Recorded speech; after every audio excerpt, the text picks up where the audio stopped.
El Evangelio según Marcos es uno de los primeros reportes de la vida de Jesús, y nuestras tradiciones más antiguas conectan este libro al escriba cristiano llamado Marcos, o Juan Marcos. Era un colega de Pablo y un amigo cercano de Pedro. De hecho, de acuerdo a un historiador de la iglesia temprana llamado Papias, Marcos recolectó todo el testimonio y los recuerdos de Pedro y le dio forma a este libro. Pero Marcos no simplemente juntó estas piezas de la historia al azar, sino que con cuidado y propósito relata esta historia de Jesús. En la primera línea del libro, Marcos declara esto sobre Jesús: principio de Evangelio de Jesucristo, Hijo de Dios.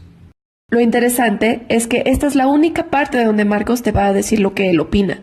Por el resto del libro te va a influenciar simplemente mostrando las palabras y acciones de Jesús y enseñando las reacciones de los demás acerca de él. Ahora, Marcos ha diseñado este libro como una obra de 3 actos. El primer acto toma lugar en Galilea, el tercero en Jerusalén y el segundo enseña a Jesús en camino de un lugar a otro. También, cada acto se enfoca en un tema repetido. En el primer acto, todos están sorprendidos por Jesús y se preguntan, ¿quién es este hombre? El segundo acto, tenemos a los discípulos luchando por entender, lo que significa que Jesús sea el Mesías. Después, en el tercer acto, vemos la sorprendente paradoja de cómo es que Jesús se convierte en el rey mesiánico. Comencemos y verán cómo se desarrolla esto. Después de la primera línea, Marcos comienza con una cita de los antiguos profetas Isaías y Malaquías, quienes dijeron que Dios mandaría a un mensajero a Israel a prepararlos para la llegada de Dios mismo para rescatarlos y ser su rey. Marcos nos presenta a Juan el Bautista como ese mensajero, y justo cuando esperamos que Dios mismo se aparezca, Marcos presenta a Jesús. Y cuando él entra a la cena, los cielos se abren y el Espíritu de Dios desciende sobre Jesús, y Dios dice, «Tú eres mi Hijo amado». Después de esto, Marcos nos da un resumen del mensaje central de Jesús, y cómo fue por Galilea anunciando la buena noticia de la llegada del reino de Dios. Jesús está llevando adelante la historia del Antiguo Testamento acerca del plan de rescate de Dios para su mundo. A través de Jesús, Dios está restaurando su reinado en el mundo, confrontando y derrotando el mal y su control en la vida de la gente, y luego invitándoles a vivir bajo su reinado al seguir a Jesús. Marcos nos da un gran bloque de historias, mostrando el poder de Jesús en lo que trae el reino de Dios. Jesús comienza a sanar a los enfermos e incapacitados, o aquellos bajo la opresión de espíritus malignos.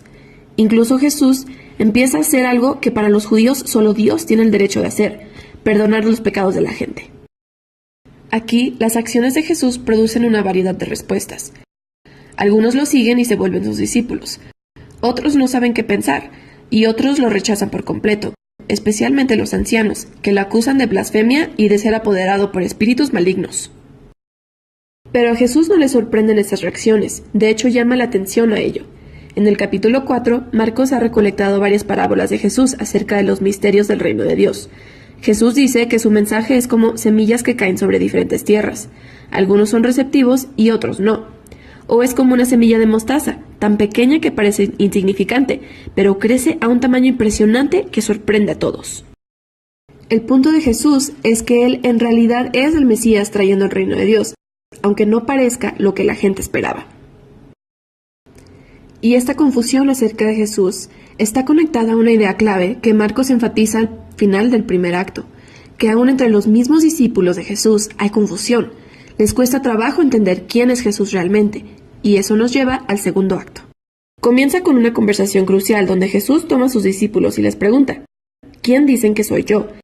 Y Pedro habla y dice, tú eres el Cristo. Pero es aparente que para Pedro Jesús es un rey victorioso con poder militar, del linaje de David, quien rescatará a Israel de los romanos. Pero para que Jesús sea el Cristo, significa ser el Mesías siervo de Isaías 53, que traerá el reino de Dios sacrificando su propia vida en Jerusalén. Pero los discípulos no entienden. Ellos piensan que seguir al Rey Jesús traerá fama, reconocimiento e importancia. Pero Jesús pone en claro que el seguirle es como morir a sí mismo, como cargar tu propia cruz. Es rechazar la violencia, el orgullo y el egoísmo, y dar tu vida a otros con actos de servicio y amor. Tiene la misma conversación con ellos otras 2 veces. Y todo culmina en la importante declaración de Jesús, que el Hijo del Hombre no vino para ser servido, sino a servir y dar su vida en rescate por muchos. Los discípulos aún no entienden y responden en confusión y miedo.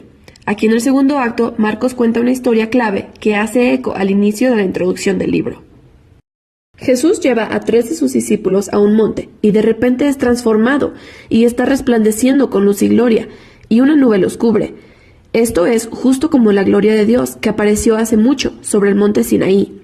De repente, los 2 profetas que presenciaron la gloria de Dios en el monte Sinaí, Moisés e Elías, aparecieron junto a Jesús mientras la voz de Dios anuncia nuevamente: «Este es mi Hijo amado». Ahora, al meter esta historia en medio de todas estas conversaciones en el segundo acto, Marcos está haciendo una afirmación asombrosa, que Jesús, Hijo de Dios, es la encarnación física de la misma gloria de Dios. Y a través de Jesús, el glorioso Dios de Israel será rey al sufrir y morir por los pecados de su pueblo. Es una declaración que confunde y asusta a los discípulos al bajar del monte. Esto nos lleva al tercer acto.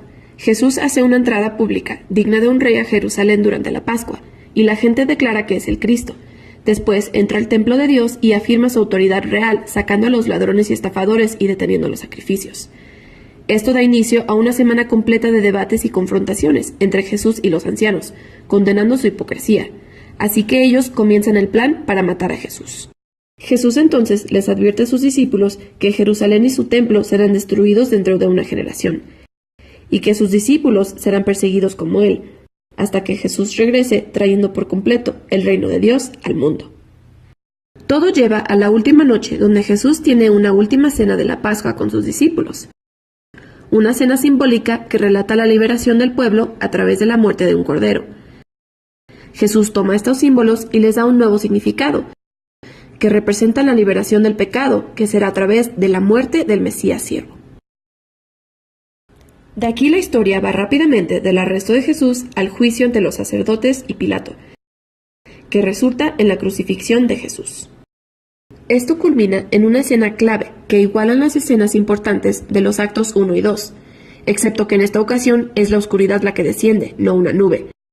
Y en lugar de la voz divina celestial, es la voz de Jesús mismo, clamando antes de morir. Lo más sorprendente es que es un soldado romano quien ve morir a Jesús. Entiende y clama quién era Jesús verdaderamente. Este hombre era Hijo de Dios. Es la primera persona en la historia en reconocer la idea sorprendente de este libro acerca de la identidad de Jesús, que es el Hijo de Dios crucificado, el Mesías, Jesús de Nazaret, quien murió por sus amigos y sus enemigos. Después de esto, el cuerpo de Jesús es llevado a una tumba, y el primer día de la nueva semana, 2 mujeres de sus seguidores vienen a la tumba y descubren que está vacía y que la piedra está removida. Un hombre angelical les informa que Jesús ha resucitado, así que les manda anunciar esta buena noticia a los demás discípulos, que Jesús está vivo y los verá en Galilea. Y las mujeres se asustan mucho. Marcos dice: «Y ellas se fueron huyendo del sepulcro, porque les había tomado temblor y espanto, ni decían nada porque tenían miedo». Y así termina el libro, con los discípulos de Jesús en la misma confusión que vemos en los actos 2 y 1. Ahora, si ves en tu Biblia, verás que el Evangelio de Marcos tiene más al final, donde Jesús aparece y habla con sus discípulos. Pero también encontrarás una nota diciendo que esta parte no es parte del libro originalmente, y que solo fue encontrado en manuscritos posteriores y menos confiables. Ahora, es posible que el final original se haya perdido o que Marcos nunca terminó su reporte, pero lo más probable es que el final abrupto es intencional para enfatizar su punto. La historia completa es enfocada en la idea sorprendente que confundió a los discípulos de principio a fin, que es Jesús, sufrido, crucificado y resucitado, el Mesías, el Hijo de Dios. Que el amor de Dios y su reino invertido fueron revelados cuando Jesús murió por los pecados del mundo. Así que la historia termina sin cierre y te obliga como lector a lidiar con esta idea extraña y confusa acerca de Jesús. ¿Y tú vas a huir como los discípulos? ¿O vas a reconocer a Jesús como tu rey e ir a compartir esta buena noticia? Solo tú puedes contestar esta pregunta. Y de eso se trata el Evangelio según Marcos.